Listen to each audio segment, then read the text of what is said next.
자, 인간이라면 누구나 가지고 있는 보편적인 욕구가 몇 가지 있습니다. 자, 그 중에 하나가 바로 소유욕입니다. 자, 소유욕이라는 것은 사전적인 의미를 보면 자기 것으로 만들어 가지고 싶어하는 욕망이라는 뜻을 가지고 있습니다. 자, 그런데 오늘 말씀 제목처럼 우리는 하나님의 것입니다. 라는 말을 들었을 때, 자, 그 느낌은 여러분 어떻습니까? 자, 우리에게 대한 소유권이 내가 아닌 하나님께 있다는 것입니다. 자, 오늘 본문은 특별히 레위인에 대하여 언급하고 있습니다. 지금까지 한 언어 중에서 가장 친근한 언어로 우리에게 말씀하십니다. 바로 레위인은 내 것이라고 말씀하십니다. 자, 우리가 아까 읽었던 민수기 3장 11절을 제가 읽고 12절 같이 읽습니다. 자, 여호와께서 모세에게 말씀하여 이르시되 12절 시작.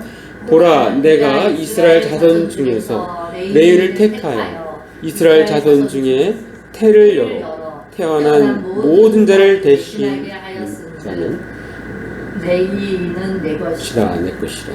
예. 자, 왜 하나님은 레위인을 내 것이라고 했을까요? 자, 그 이유는 그 다음 절에 언급하십니다. 자, 민수기 3장 13절 제가 읽겠습니다. 처음 태어난 자는 다 내 것임은 내가 애굽 땅에서 그 처음 태어난 자를 다 죽이던 날에 이스라엘의 처음 태어난 자는 사람이나 짐승을 다 거룩하게 구별하였음이니 그들은 내 것이 될 것임이라. 나는 여호와이니라 라고 말씀하고 있습니다. 자, 처음 난 것은 모두 나의 것이기 때문이다 라고 말씀하고 있는 것입니다.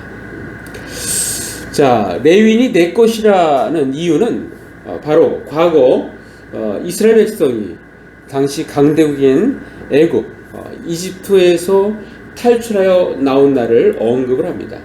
자, 과연 그때 무슨 일이 있었던 것일까요? 자, 애굽에서 탈출할 때 무슨 일이 있었던 것일까요? 자, 가나안 땅에 살던 야곱의 가족들은 몇 년째 계속되는 가뭄으로 식량을 구하기 위하여 애굽으로 갔습니다. 여기가 이제 가나안 땅이죠. 자, 가나안 땅이 있는데, 자, 이 애굽에는 식량이 많다는 거예요. 그래서 이렇게 해서 애굽에 가서 식량을 얻습니다. 그런데 거기 가서 총리가 된 야곱의 그 11번째 아들 요셉을 만나게 됩니다.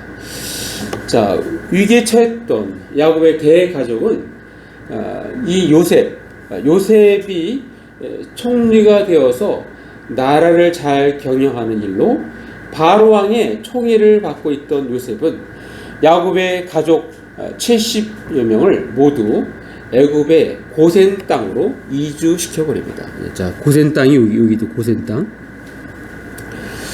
자, 여기서 이제 목축하기 아주 좋은 땅입니다. 자, 요셉 입장에서는 그럴 수밖에 없는 것이 앞으로 몇 년간 계속 가뭄이 계속될 텐데 계속해서 가나안 땅에서 먼 데까지 애굽에까지 와서 곡식을 사가게 할 수가 없기 때문입니다. 자, 이렇게 만나고 나서도 앞으로 4년 정도가 계속해서 가뭄이 있어요. 요셉은 그걸 알고 미리 다 곡식을 저장을 해놓은 상태죠. 자, 애굽 입장에서도 사실은 요셉은 구세주와 같은 인물이에요. 구세주. 그러한 요셉 총리의 가족이기 때문에 환영을 하였습니다. 자, 그리고 400여 년이 흘렀습니다. 이제 누구도 애굽 요셉 총리의 업적을 기억하는 사람이 없습니다. 이제 오히려 급격히 늘어나는 야곱의 족속들은 이제 오히려 애굽의 위협이 되었습니다.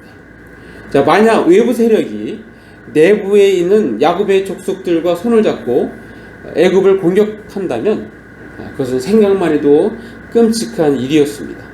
자, 이후 그래서 그들은 야곱의 족속들을 사정없이 탄압을 하기 시작했습니다.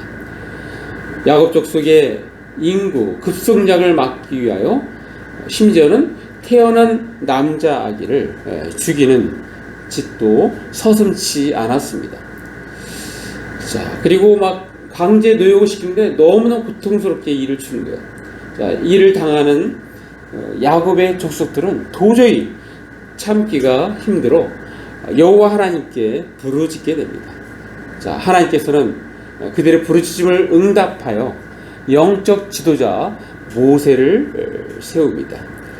자, 하나님께서는 모세를 바로왕 앞에 서게 하고, 자, 본격적으로 애굽에서 탈출시킬 일들을 시작합니다. 자, 그 방법은 우리가 잘 아는 대로 열 재앙, 계속해서 애굽에 재앙을 보내는 거예요. 재앙. 그 열 재앙을 한번 도표를 한번 보겠습니다. 자, 첫 번째는 이제 피 재앙이에요. 피. 강을 피로 변하게 했던 것입니다. 자, 두 번째 재앙은 자, 개구리 재앙입니다. 개구리 재앙.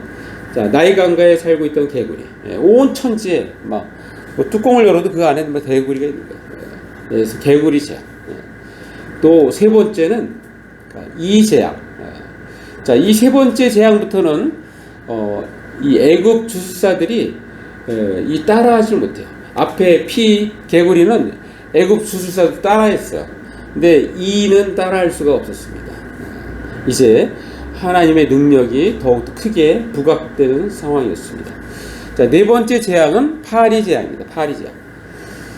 자, 첫 번째부터 세 번째 재앙까지는 사실은 이스라엘 백성, 자, 야곱의 족속까지 다 이렇게 포함되었는데, 이 파리 넷째 재앙부터는 하나님께서 이스라엘인과 애굽인을 이렇게 구분을 짓습니다. 구분. 자, 다섯 번째 재앙이 가축 돌림병입니다. 가축이 이렇게 되게 고통스러운 모습을 보이고 있죠. 자, 애굽의 가축들만 심한 돌림병에 걸리게 됩니다. 자, 여섯 번째 재앙이 악성종기. 자, 처음으로 이제 사람의 건강, 생명을 위협하는 그러한 재앙이 시작됩니다. 자, 그 다음에 일곱 번째 재앙이 우박재앙입니다. 우박재앙은 인간의 생명을 대규모로 위협할 수 있는 그러한 재앙입니다. 그 다음에 여덟 번째 재앙이 메뚜기 재앙. 메뚜기 재앙입니다. 자, 메뚜기 재앙은 이때 당시 가장 큰 생산물이 농경 지역에서 벼, 밀 이런 것이었는데, 그런 것을 한 순간에 없애버리는, 그래서 굉장히 재해 중에서도 이렇게 생명을 위협하는 그러한 재해가 바로 메뚜기 재앙입니다. 자, 아홉 번째는 이제 흑암 재앙입니다. 흑암 재앙. 자, 이 흑암 할 때는 태양이 그 밝음, 그 빛이 사라지고 계속해서 어둠 속에 사는 거예요. 그래서 당시 사람들은 태양신이 가장 위대한 신이었는데, 그것을 어둠으로 이렇게 만들어 버리니까 그들의 신을 어떻게 보면 징계하는 그러한 모습을 띄우고 있어요. 자, 계속해서 어둠 가운데 있으니까 살기가 너무 힘들잖아요. 그러니까 그 중간중간 계속해서 자, 바로 왕에게 우리를 내보내달라, 안 된다, 옥신각신했어요. 근데 그렇게 해서 버텼는데 이제 마지막 끝까지 버텼어요. 그 마지막 재앙이 열 번째 재앙이 바로 장자의 죽음. 자, 그 과정을 좀 더 우리가 한번 보겠습니다. 자, 장자의 죽음을 시작할 때 먼저 모세에게 하나님께서 말씀하십니다. 그게 출애굽기 1장 1절 말씀이에요. 자, 한번 같이 읽어볼까요? 시작.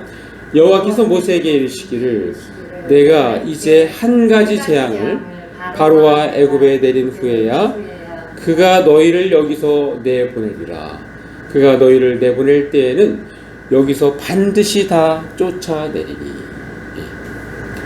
자, 한 가지 재앙이 남았는데 이 재앙은 너무너무 충격이 커서 반드시 너희를 다 내어 쫓을 것이다. 그렇게 말씀하세요. 자, 그 한 가지 재앙이 또 하나님께서 말씀하십니다. 자, 출애굽기 11장 5절 제가 한번 읽어드릴게요. 애굽 땅에 있는 모든 처음 난 것은 왕 위에 앉아있는 바로의 장자로부터 맷돌 뒤에 있는 몸중의 장자와 모든 가축의 처음 난 것까지 죽으리니. 자, 사람도 장자가 죽고 또 가축도 처음 난 새끼가 죽는 거예요. 자, 그러니까 가정마다 해당이 안 되는 데가 없어요. 그리고 바로왕 입장에서는 자기 다음 후계자, 대를 이을 후계자 얼마나 귀합니까? 자기 목숨과도 바꿀 수 없는 그런 그러한 황태자가 죽는 거예요. 자, 이런 상황을 딱 연상했을 때 어떤 상황이 돼요? 온 동네가 이 통곡 소리로 그냥 부르짖게 되는데, 자, 그래서 그것을 이렇게 표현합니다. 자, 출애굽기 11장 6절에 애굽 온 땅에 전무후무한 큰 부르짖음이 있으리라. 가정마다 가장 큰 재산이 한순간에 사라지는 그러한 재앙을 맞이하면서 이제 사람들이 도저히 이거는 뭐 빨리 이 야곱의 족속들 이스라엘인들을 빨리 내쫓으라 그런 상황까지 오게 됩니다. 자, 그러면서 동시에 자, 이러한 엄청난 재앙이 있을 것인데 어떻게 될 것을 미리 알고 다 준비시켜요. 자, 그 중에서 아주 중요한 준비를 자, 이렇게 시킵니다. 자, 출애굽기 12장 5절 말씀, 자, 제가 읽어드리겠습니다. 그러니까 이스라엘 사람들한테 얘기하는 거예요. 너희 어린 양은 흠없고 1년 된 수컷으로 하되 양이나 염소 중에서 취하고. 자, 이렇게 취하고 그리고 이 피를 담아서 그리고 해야 될 일을 자, 출애굽기 12장 7절에 말씀하세요. 자, 그 피를 양을 먹을 집 좌우 문설주와 임방에 바르라. 이렇게. 자, 피를 바르는 거예요. 문에다가. 그러니까 딱 보면 표시가 나겠죠. 표시가 납니다.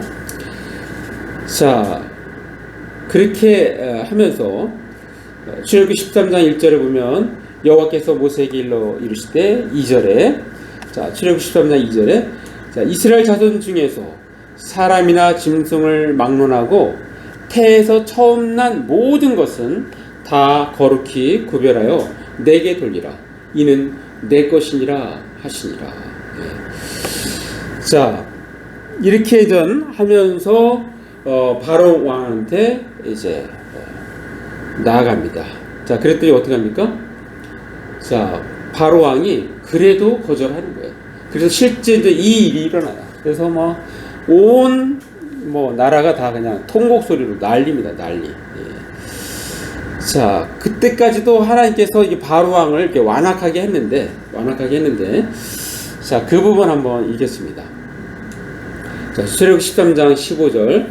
여호와께서 애굽 나라 가운데 처음 난 모든 것은 사람의 장자로부터 가축의 처음 난 것까지 다 죽이셨으므로 태에서 처음 난 모든 수컷들은 내가 여호와께 제사를 드려서 내 아들 중에 모든 처음 난 자를 다 대속하리니. 자, 여기서 이제 예수님의 그 대속 모습이 나오는 거예요. 다 대속했다는 거예요.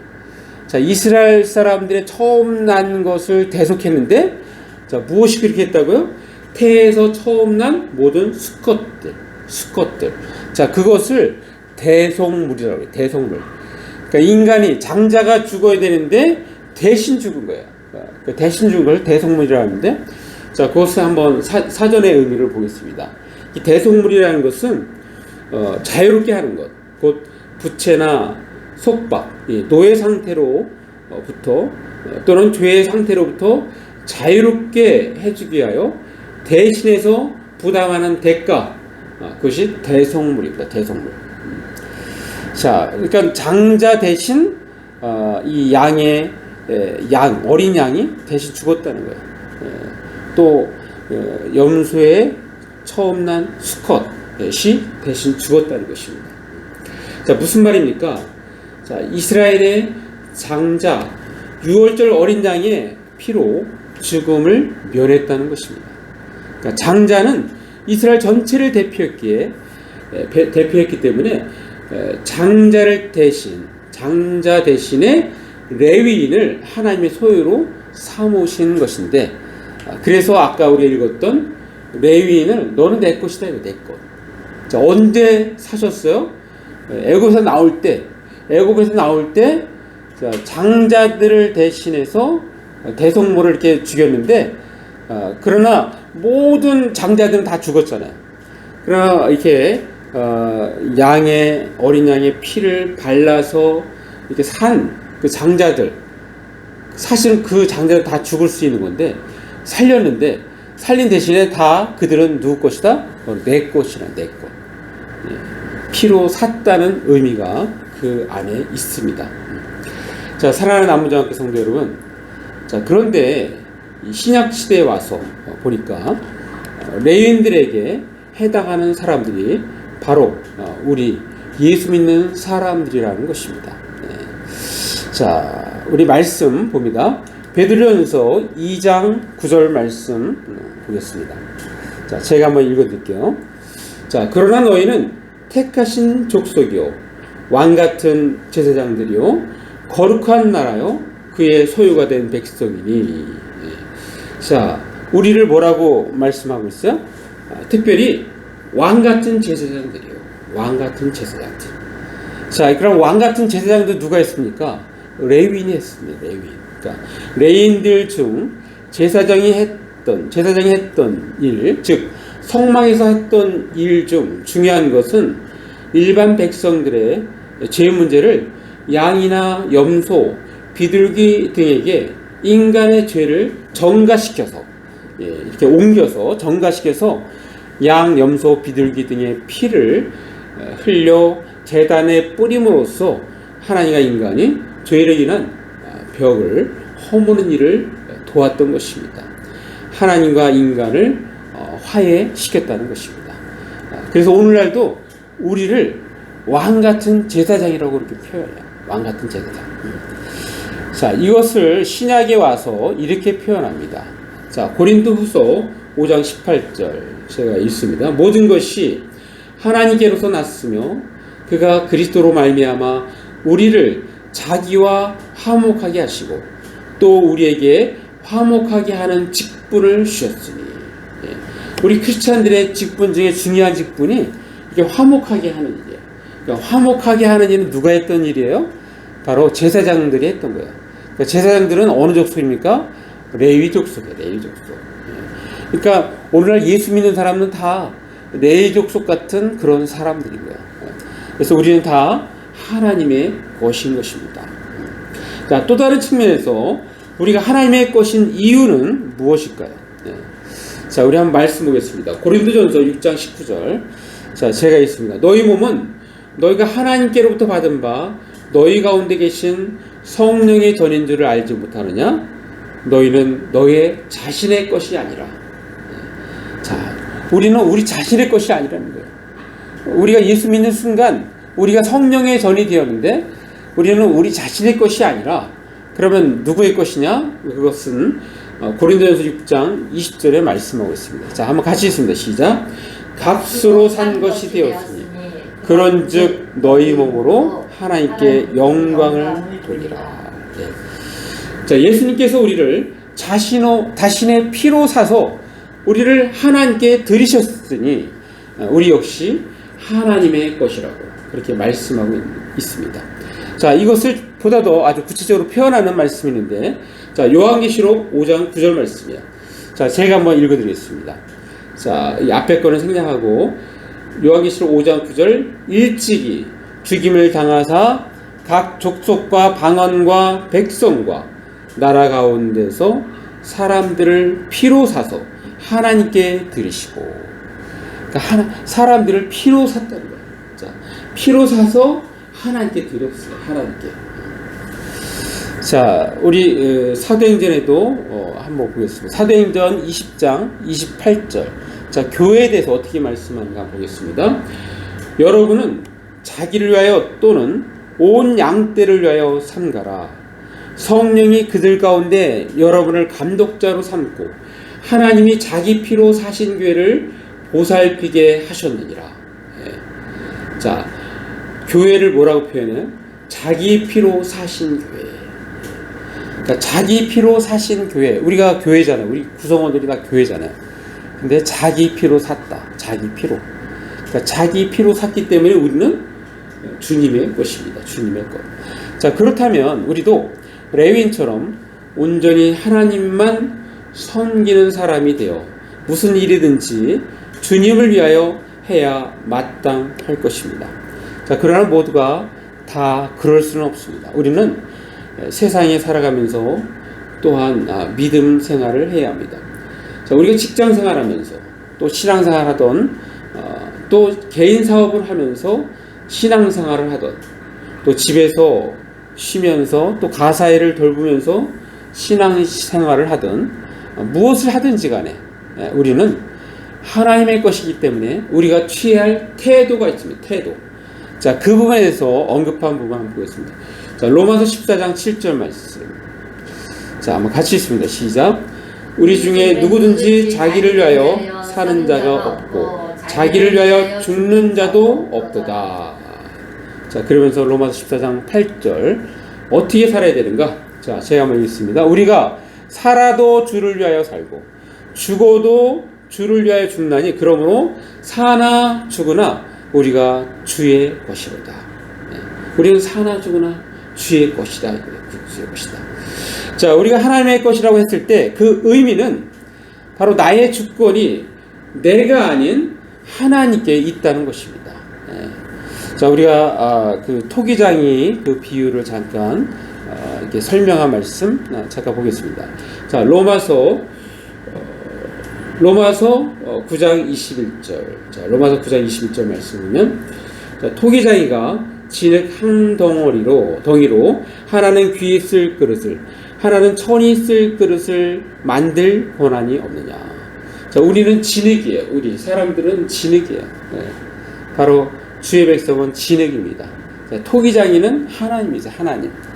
그래서 진흙을 가지고 토기장이를 만드는데 어떤 거는 귀하게 쓸 그릇을 만들어요. 또 어떤 것은 이 천하게 쓸 그릇을 만듭니다.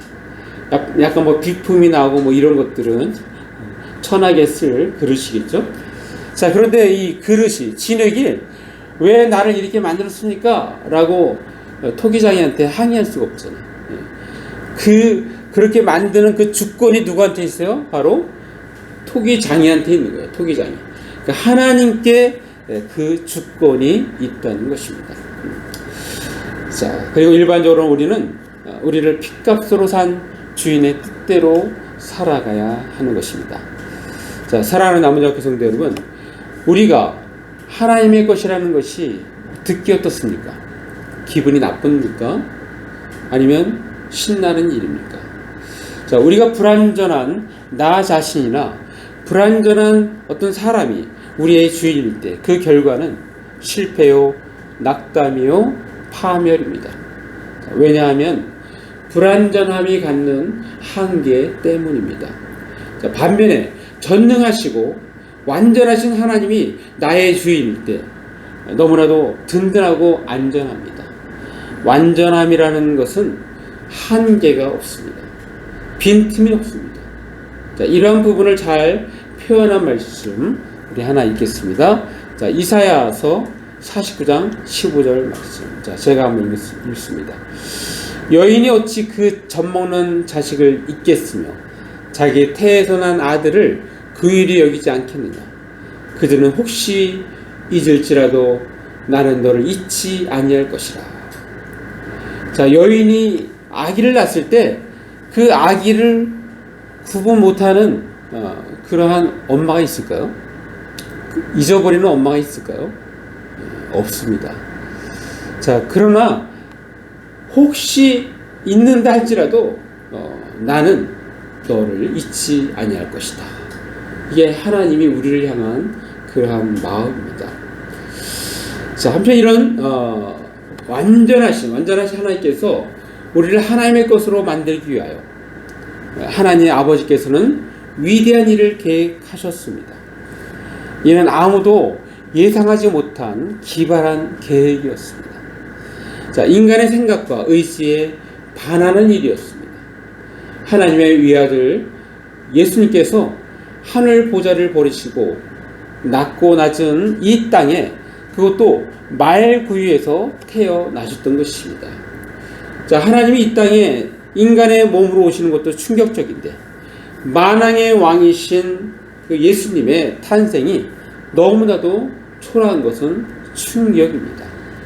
왕궁도 아니고 부잣집도 아니고 하다못해 일반 평민의 집도 아니고 마구간에 말에 먹이를 넣는 구유라니요. 이게 이제 그림 보시면 구유, 이게 말이 먹는 구유. 만왕의 왕이신 예수님께서 그 말이 먹는 구유, 이 들어갈 방이 없어서, 들어갈 여관이 없어서 저기에서 이렇게 태어나신 거예요. 자, 이러한 부분 때문에 부자나 뭐 상류층 사람들, 지식인들, 또 높은 자리에 있는 사람들, 또 일반 사람도 마찬가지예요. 예수님을 구세주로 받아들이기가 어렵다고 하는 부분입니다. 자, 그리고 잘 예수님께서 성장하시다가 때가 되매 30세에 공생애를 시작하시고 3년 만에 십자가에 못 박혀 피 흘려 돌아가셨습니다. 자, 마치 출애굽 당시 이스라엘 백성의 구원을 위하여 6월절에 어린 양이 죽어 장자의 생명을 살렸듯이 그렇게 한 것입니다. 자, 이게 심판의 공평성은 누구나 예외가 없죠. 모두 다 장자는 다 죽게 돼 있어요. 그렇지만 어린 양의 피를 바른 그 문집, 이게 문 겉에 바른 그 집은 이 죽음에 멸망시키는 자가 그냥 지나가 버렸어요. 마찬가지입니다. 마찬가지. 그 안에 있는 사람이 도덕적으로 뭐 깨끗이 살았든지 말든지 그게 중요한 게 아니에요. 그 피만 바라보고 있으면 지나가는 것입니다. 그래서 6월절이라고 하는 건데, 바로 우리 인간도 마찬가지예요. 우리 인간도 똑같이 다 하나님의 심판대 앞에 쓰고 죄가 있는 사람은 다 심판받는데, 그런데 예수 믿는 사람들은 마치 이 문에 피를 바른 효과가 있는 거예요. 우리를 심판하려고 했더니 우리 안에 예수님이 있으신 거예요. 예수님이 이미 우리의 모든 죄값을 짊어지시고 십자가에 못 박혀 피 흘려 돌아가신 것입니다. 자, 이제는 인류의 모든 인간을 위하여 죽으셨고 장사되었다가 3일 만에 부활하신 그 분이 우리에게 믿는 자에게 많은 혜택을 주시는데, 대표적인 것 몇 가지 말씀드리면 로마서 10장 13절, 누구든지 주의 이름을 부르는 자는 구원을 받으리라. 누구든지 주의 이름을 부르는 자는 구원을 받으리라고 말씀하고 있습니다. 여기는 뭐 제외되는 사람이 없어요. 어린아이나 노인이나 천한 자나 뭐 부유한 자나 가난한 자나 누구든지 주의 이름을 부르는 자는 구원을 받는다고 말씀하십니다.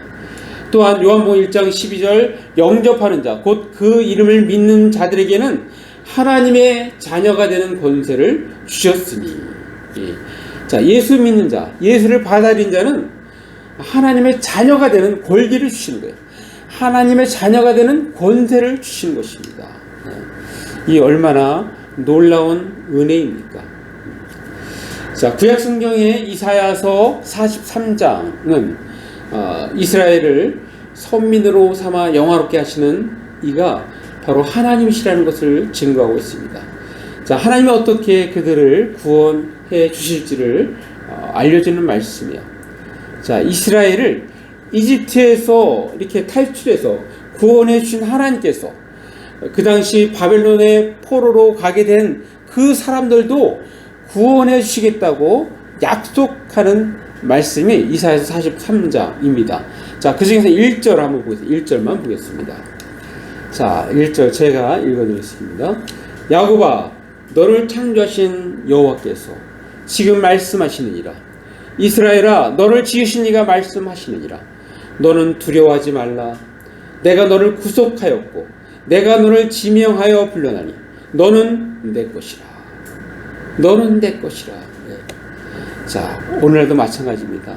우리가 이렇게 교회 나와서 예배드리고 하는 우리 사람들을 향해서 우리 하나님 말씀하십니다. 너는 내 것이다. 너는 내 것이다. 자, 우리는 예수님의 십자가 대속으로 구원받은 하나님의 자녀들입니다. 하나님은 자녀들을 향하여 하나님의 것이라고 하시면서 우리 각자가 구원의 열매를 깨닫고 세상을 향해 그 은혜를 전하며 살아가라고 말씀하십니다.